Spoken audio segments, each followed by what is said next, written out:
All right, our objectives today is to determine whether events are dependent or independent, and then find the probability of these events. Okay, so we have to determine what does the word dependent, okay, and independent mean to determine the conditional probability of an event. Okay, what we're talking about for dependent and independent is, okay, if I have a set of cards right here, okay, and if I told Jen to pick one, what would be the probability she picks a heart? 1/4. How many suits are there? 4. Okay, and her probability is there are all the same numbers in there, and the joker's in there. Jen, she got a spade, so now lucky her. Okay, now, if I was to say, Tiffany, what's the probability that you now pick a heart? 1/4. Oh, it's still 1/4? No, it's independent. Now, Tiffany has one in her hand, and I say, Megan, what's the probability you pick a heart? Now, we need to know what Tiffany... Do we need to know what she picked or not? Yeah. Why? Because it's a hard and it's Because this pick of Megan's is dependent upon what she picked right here. Do you guys need to know right now if she got a heart or not? yeah. Why?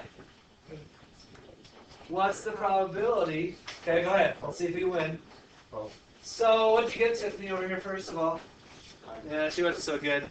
She has the Jack of Diamonds. And what'd you get? Same thing as 5 of Spades. What's the odds you pick the same one as her? 5 of Spades. Okay, so these are dependent events. Okay, one depends, okay, on, okay, the other one there. Okay? What's the odds that the magician and me can make one of the cards that you choose magically appear out of this deck? Okay? That's what I said, and you said no. 7 of Spades. All right. Let's see. These are hard to shuffle here. Does everybody didn't see me shuffling here? All right. We'll try this. Okay. This has nothing to do, by the way, with the lesson. Some of you are wondering what in the world's he doing. I'm just showing my. Watch those cards. Okay. Make sure they don't move. This only works occasionally, so I don't know. I'm not a real magician. That was my minor. Okay. So, I need someone to pick. Landon, you pick 2 suits. Tell me what they are. All right. This Landon. Look at the other Landon in a little bit. Okay, so Give me 2 suits. hearts and spades. Okay, so Landon, what does that leave for you to choose from? Diamonds, And clubs. pick. I was about to say. Okay, pick one of those. Clubs. Okay. So, Ethan, of those wonderful clubs that Landon number 2 picked, okay, let's choose, let's say 5. Good. Okay, tell me, which 5 do you want me to look at? 1, 2, 3, 4, 5. 1, 2, 3, 4. Ace, 2, 3, 4, 5. Okay.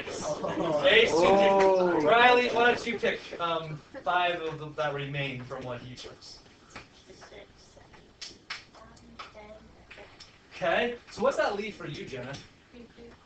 Why don't you pick one of those? There's only 6 empty. King. So what's that leave, Tiffany? And what did you choose of the suit? 4. Clubs? I gotta get my magician wand over here just a second. All right. I don't know if the cards move. Have you touched them? Has anybody touched them? Okay. The count of 3. Okay. What did you choose again? Queen. And it was clubs. Okay. All right. Ready? Stretch a little bit. 1, 2. Is the queen of clubs. I gotta focus. Okay, I got the queen of clubs. 1, 2, 3.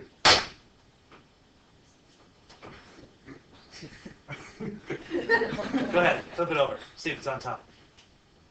This is the queen of clubs. Yeah, I think that Pretty good, huh? Pretty amazing stuff, huh? How'd you do that? I minored in magic.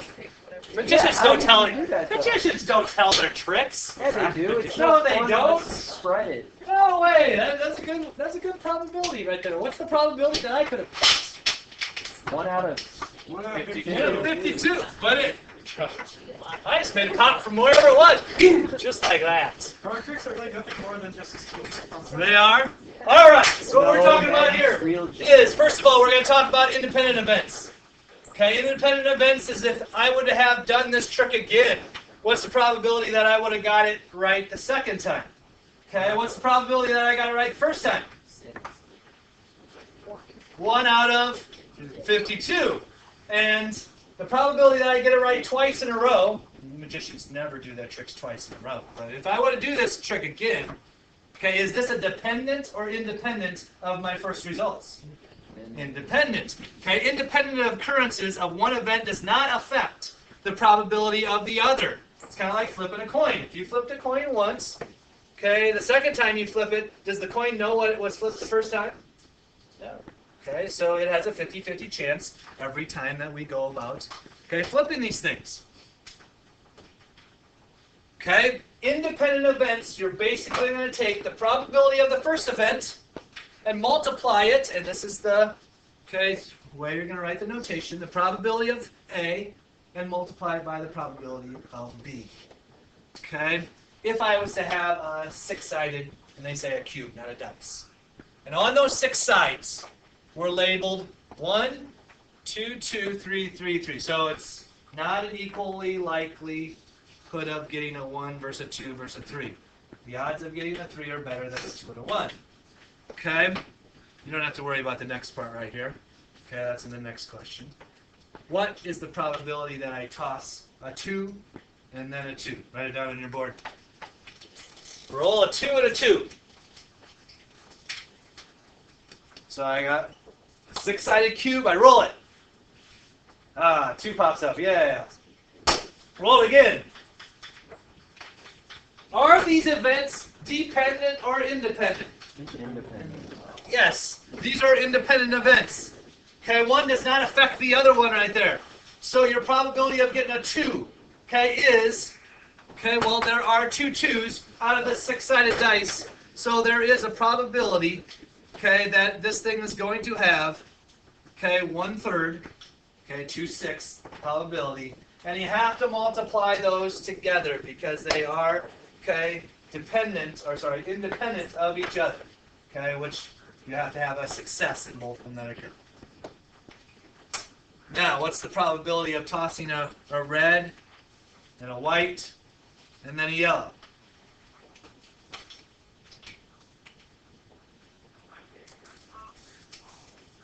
So I roll it. What's the probability of getting a red? I pick it up and I roll it. What's the probability of getting a white? And I pick it up and I roll it. What's the probability of getting a yellow?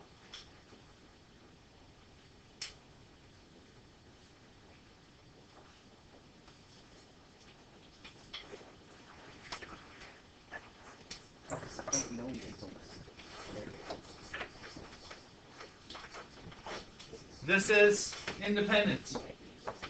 Okay, one roll does not determine the effects of the other because it's one dice, we're picking it back up, and every time, okay, we have to know that the probability of a red times the probability of a white times the probability of a yellow, you got to know what's the probability of each one. So we're going to multiply 4/6 times 1/6 times 1/6.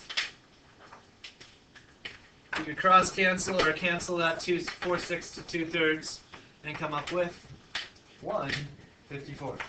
Okay, it's a heck of a lot easier right up here to come up here and cross cancel. Okay, first you could reduce that to 2/3. Okay, but then this right up here, this 2 cancels with this 6 right here. So 3 times 3 times 6 is the 50.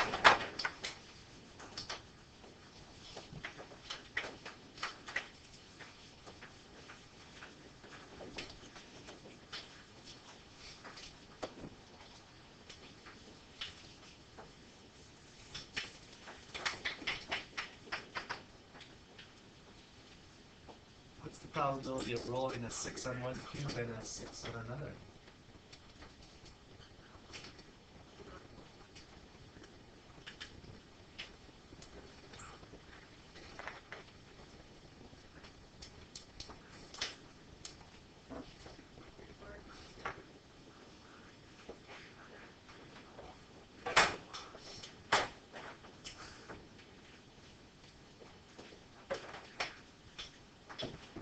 These are independent events. One does not affect the other.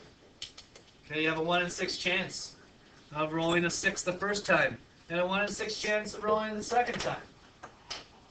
Okay, a coin.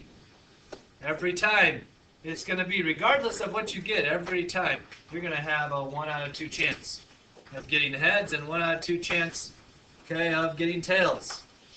Okay, so your overall percentage is 1/2 times 1/2 times 1/2 is 1 in. Scale of 1 to 5, how are we doing here so far on independent events? Okay. Well, they're kind of. I mean, it depends on what we're talking about. Whoops. Okay, 1 too many times. All right. Events are dependent if the occurrence of one event affects the probability of the others. Okay? Now, this next one right here is talking about a bag. I got a bucket right here. And if in my bucket I had 2 lemons and a lime, what's the probability that if I pick them out, 2 fruits, I would get 2 lemons? Is the probabilities dependent or independent of one another? Why are they dependent of each other? There's one?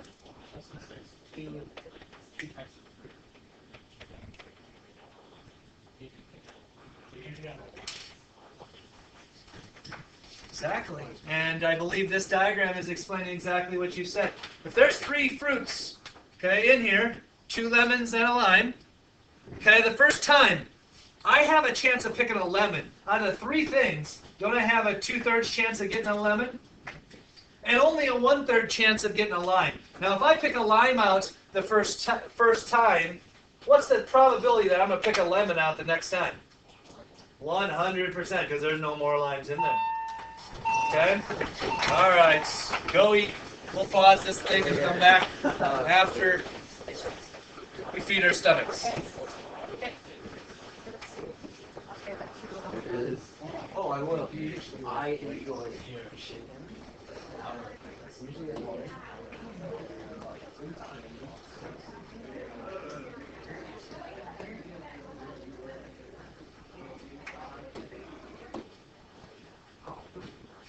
Alright, so we just got done talking about the lime here and the lemon. We have 1 lime, 2 lemons. Okay, obviously if we pick a lime, okay, we know there's no more limes in there, so it's a 100% chance of giving a lemon. However, if you pick a lemon on the first one, what's your chances of picking a lemon on the next one? Because there's 1 of each left in the bag, right? So this is what we're talking about as dependent, okay, probability. One event is dependent on the other event. Okay, the probability of getting that lemon the first time was 2/3. Okay, but the probability of getting that lemon the next time, knowing one has already been drawn, changes the overall concept or the probability of the event occurring at being 1/2. This is called conditional probability. What I want you to write down, and you might want to write this down on your notes somewhere, is the notation that you see is very specific to show you that a condition has already occurred and you have to meet this next condition knowing one condition has already occurred. And that is this probability right here. It says the probability of A and B occurring. Getting 2 lemons. But you have to have a lemon occur first. That's the probability of A. And then you have to multiply it by the probability of B occurring, knowing this little slash right here is the symbol that represents knowing that the first event has occurred. Okay, this is what we do for dependent events. And the main thing that you're going to see here in the next couple of days is you're going to see me write down roll a 5/3. If I roll a 5/3, that means what's the probability that I roll a 5 knowing a 3 has already been rolled? Okay? Something like that. Now, that's probably not the best one because that's more of a independent event, but that's basically how that little concept right there is going to be written. Okay, where, this is the important part, where P, okay, where A has already occurred.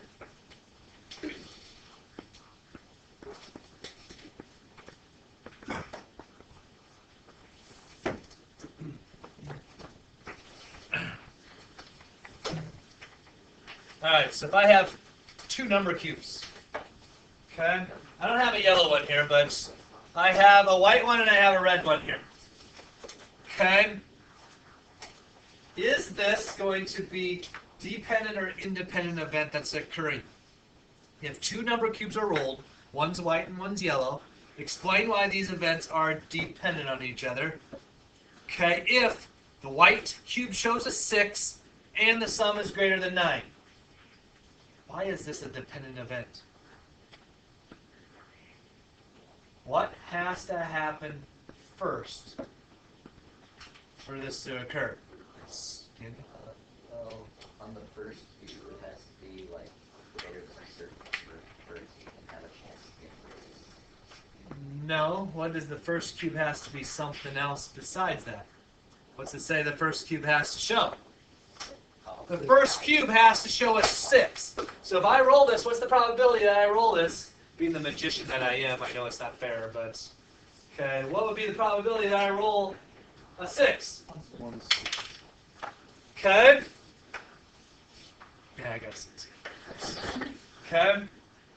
This is 2 hours in a row. This has happened. This is pretty good. What's the probability? What's the probability, now that I roll this next one, I don't have a yellow one, but I got a red one right here, that the probability is going to be sum is greater than 9. So we had a 1/6 chance of getting a 6. What's the probability now when I roll this one, my sum's greater than 9?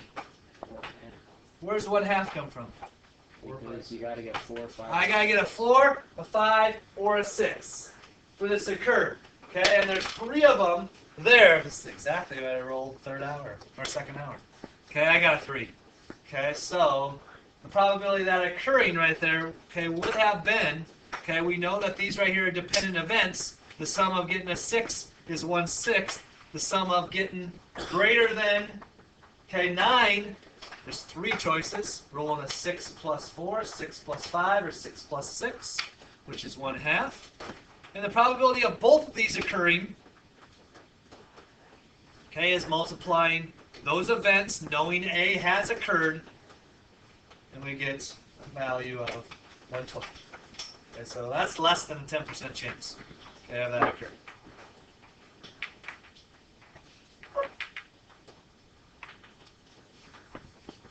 On your whiteboard, go ahead and flip up what you think the answer to, okay, this one's going to be. I have 2 number cubes. Again, one white. I have another one here red instead of yellow. Okay, what is, first of all, is this a dependent event or not? Okay. Then find the probability of the yellow cube showing an even number and the sum being 5.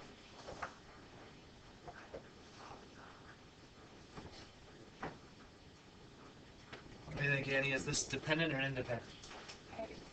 Why dependent?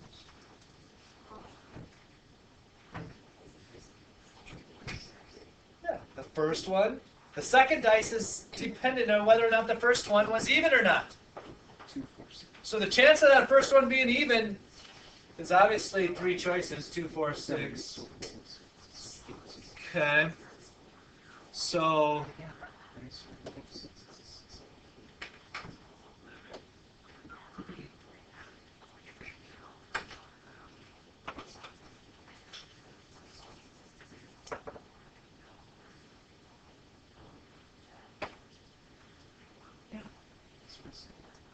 So we have a 1/2 chance of getting an even number.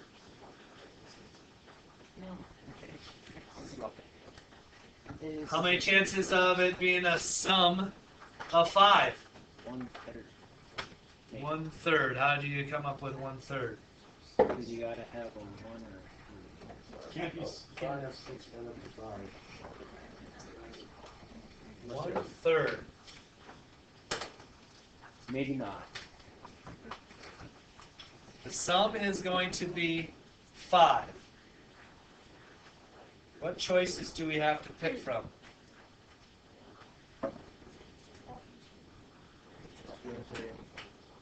2. The first one has to be a 2. The second one a 3. What else do we have to choose from? 4 and 1. 4 and a 1. So there's 2 choices that we have. How many choices are there total?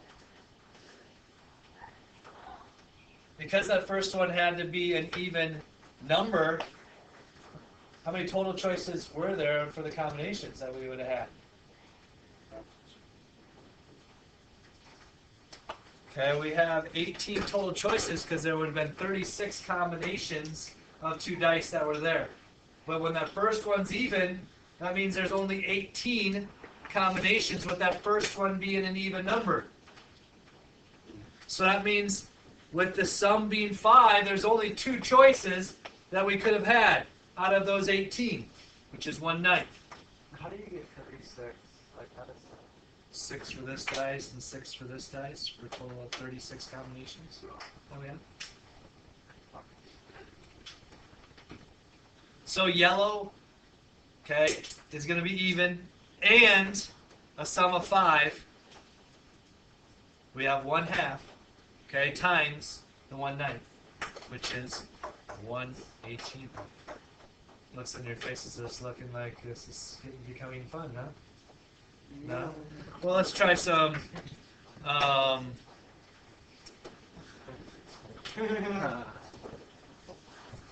Let's try a little bit more about some conditional probability and how this can actually work in real life situations. Oh boy. Have you ever thought about being an actuariist? Filled with probability. This is what they do. Pollsters are constantly trying to analyze data to try to figure out trends and to estimate what's going to happen in the future.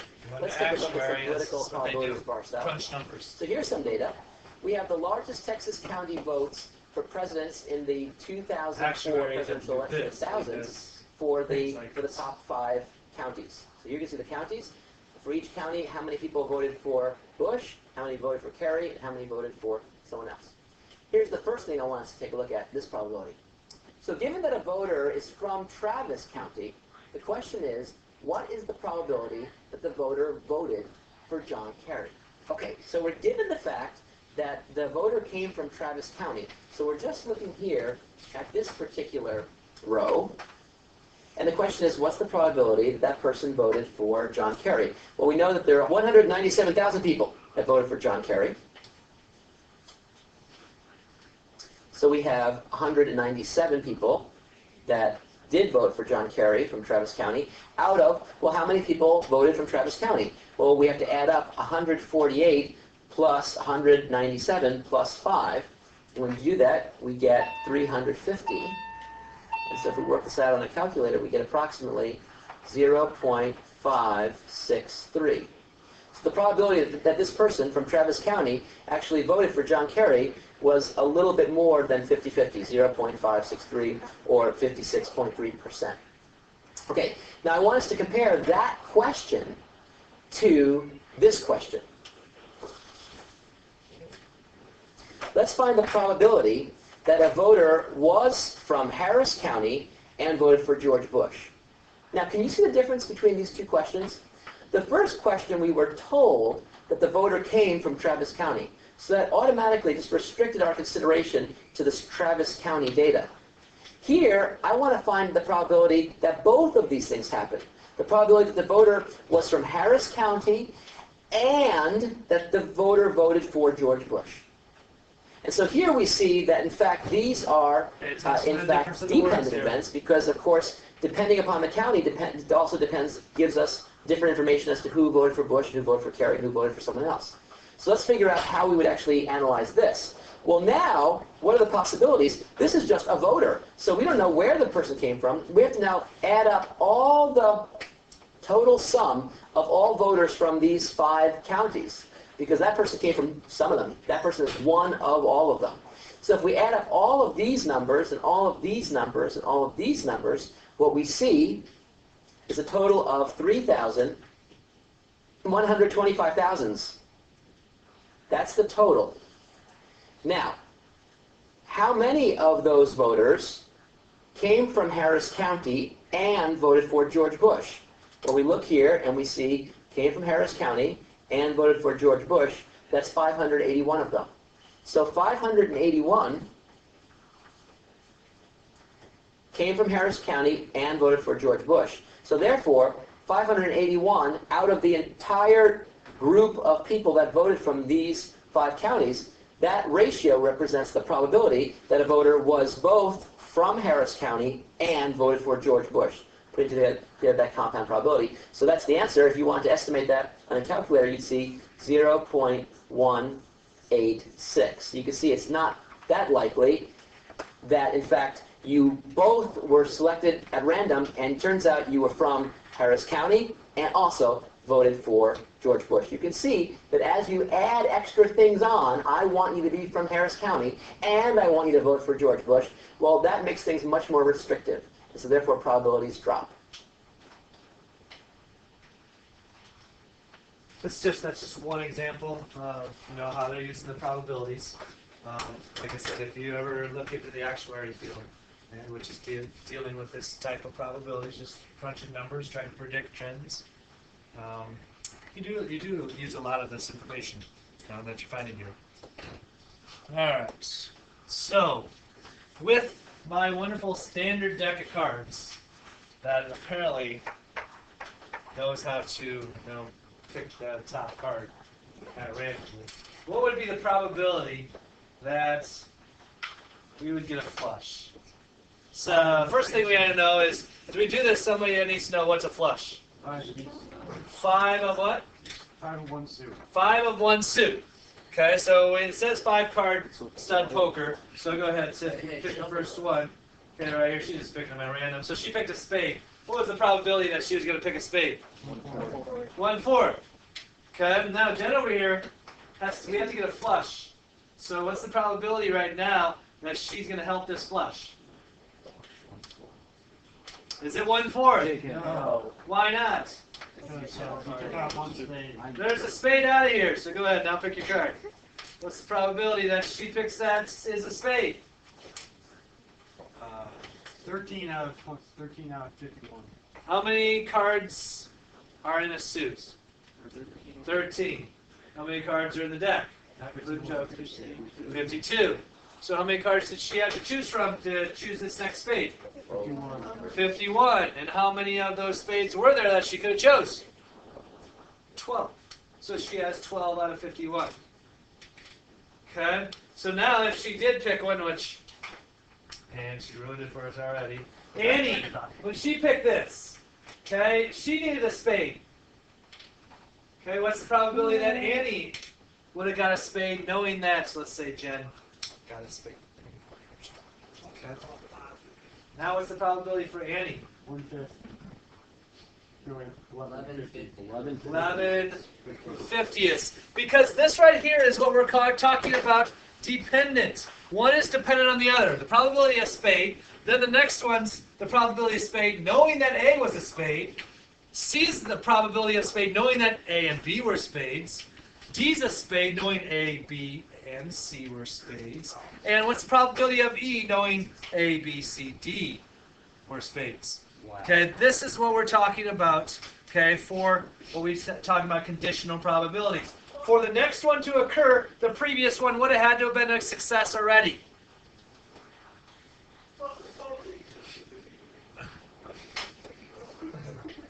What is the probability? And on your whiteboard, you go, actually, I'll give you the ones here at the end. Tell your neighbor next to you. What's the probability of selecting 2 hearts? The first one's replaced. Tell them what you're going to have to do, so I kind of hear your conversations. Look at me when I talk. It'd be 160. Are these dependent or independent events? Independent, because there's replacement. So therefore, you got to get the probability of a heart times the probability of a heart. Since there's 13 hearts in that deck, okay, we know it's 13 out of 52, which is 1/4. 1/4 times 1/4 is 1/16. Now, okay, if the first card's not replaced, discuss with your partner what happens here. Does that probability stay the same?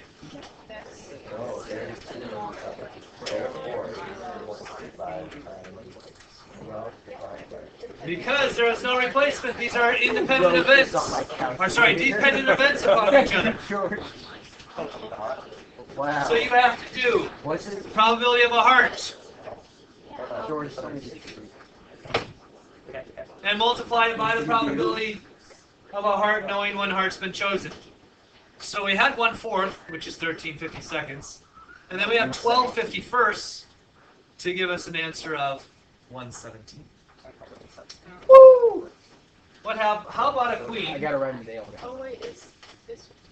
It is not replaced, and then we pick a king.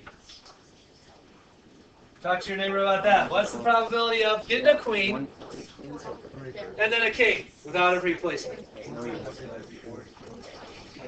It'd be 113. So there's 4.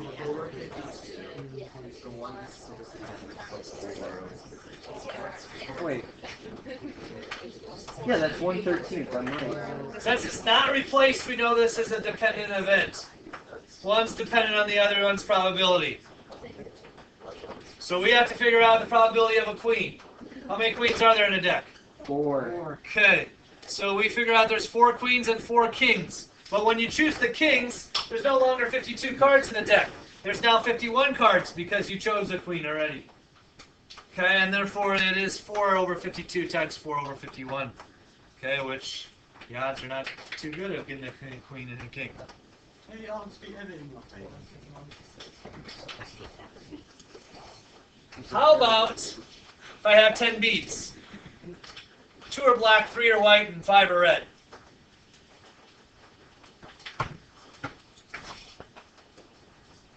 What's the probability of selecting the white bead and then a red bead? Don't you replace it when you're done. Up there, it says 2 are black, 3 are white, and 5 are red. 3 are white, 2 are black, 5 are red. Oh. What? Oh, I thought you were right. Do you think, Jess, is this dependent or independent? Independent, because we replaced it. So every time when we look up there, there's going to be 10 beads in that thing. So the first time that we go about, okay, figuring out the white one, we know there's 3 whites, so that's 3/10. We know there's 5 reds, so that's 5/10. So we come up with 15% chance. Okay, or it's the same as 3/20. How about if we have a white bead, don't replace it, then a red bead?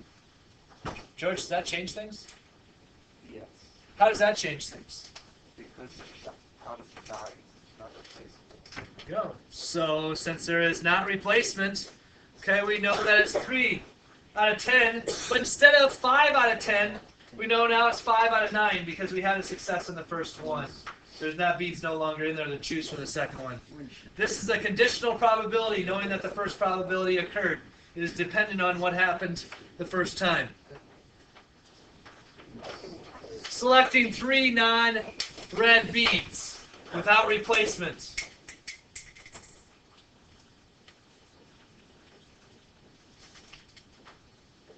Three non-red beads without no replacement. What do you think, Millette? Is this dependent or independent? Dependent. Okay, there is no replacement. So it all depends on what you got each time. So this is going to be a probability of knowing A occurred times the probability of A occurring, B occurring, knowing A has already occurred. And then C occurring, knowing A and B have occurred?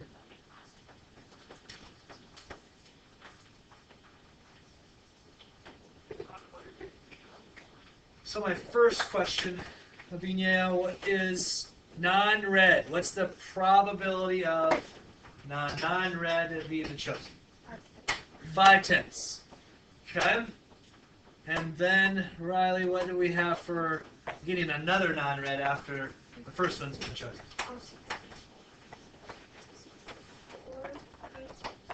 We had 5/10, and now there's only 9 left. 4 9s. Okay, and then finally the last one is 3/8 because we chose another one, so there was only 3 left out of the 8 that were in there. Okay, for an answer of on a scale of 1 to 5. When we're talking about independent, dependent, and conditional probability, how did we end this lesson? You call me a loser. All right. What's that? Do my magic trick again. A good magician never reveals their trick twice. Yeah.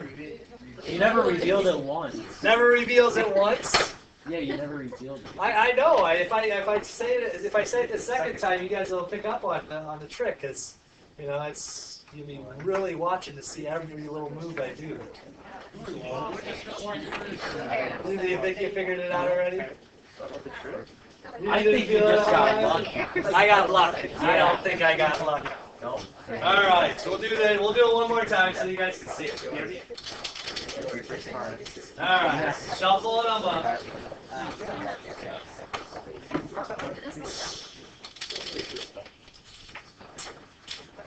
All right, here we go. Somebody take a video. So, let's see here. Erica, pick 2 suits. Spades and Okay, pick one of those. Spades. So Jen, what's that leave? She didn't pick. No,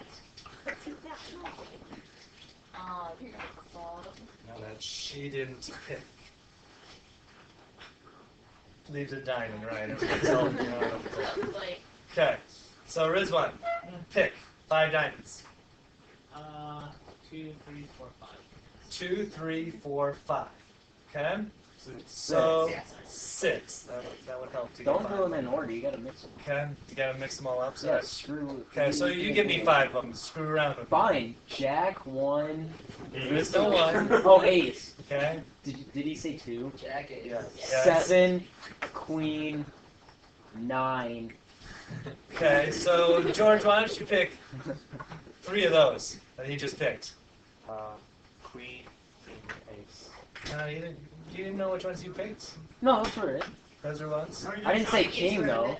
Right. I said So you gotta help him because he doesn't even know which ones you picked. Jack 8, 7, 9. Jack, which are the other ones? You picked ace, 7. king, 7. Ace. 7. I got the ace. 7. 7. I don't know. 9. 9. What was the other one? Queen. Queen. All right. So pick one. Pick 3 of those. Queen and ace. Jack, ace. Okay. So pick Matt 2 of those. Pick those. How about a queen and the ace? Queen the ace. Okay. So at the count of 3. Okay. The jack of diamonds. Okay. Will appear at the top of the deck. Yeah, I know. So what's the second side? Is not that? 1, 2, 3. But what He if? looks at the top card, then he guides you into figuring out what it is. But then what? Wait, what? That's cheating. Hold it! All right. Your homework assignment. I would have just left it a secret. You're right. You should have just left it as a secret. Oh, you, All yeah. right. Section 7.3. We got 12 minutes here in class. I'll say. I want you to do 1 through 25. 220 correctly. I'll put the answers up here on the board. 7.3.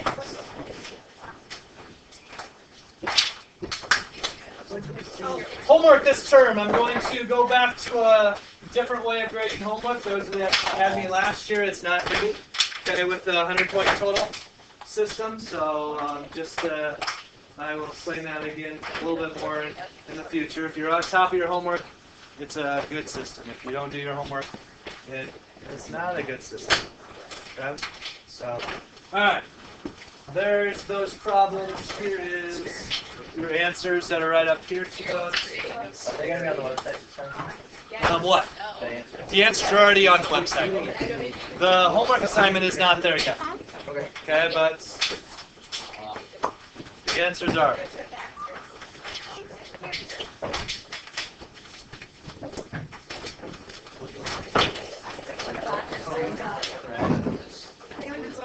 Ethan, we're gonna Try to figure out. What? We'll try and record.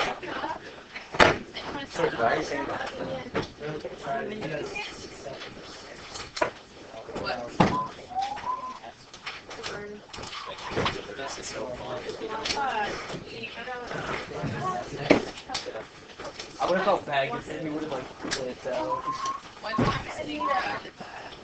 time, One time. yeah,